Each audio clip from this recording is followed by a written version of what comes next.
तुम्ही पाहत आहात MCN न्यूज मराठी।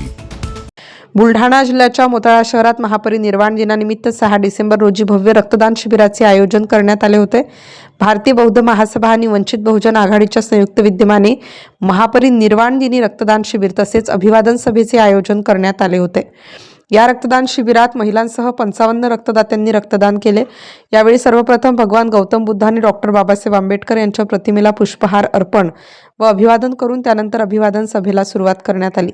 या प्रसंगी गटविकास अधिकारी Ashok Kale, DS Wale, WD Wankhade, NS Wankhade, Suryabhan Gaikwad, doctor Sharad Kale या मान्यवरांनी उपस्थितांना मार्गदर्शन केले। सदर रक्तदान शिबिराला आशिष शिंगडे, हर्षल बोदडे, अनिल चौहान, सुभाष बनसोड, गजानन ठाकूर यांच्यासह अकोला स्त्री रुग्णालयाचे डॉक्टर सुनील जोशी, डॉक्टर विमलेश खन्ना, मोहम्मद मुशीर या चमूने हे शिबिर करण्यासाठी विशेष मेहनत घेतली।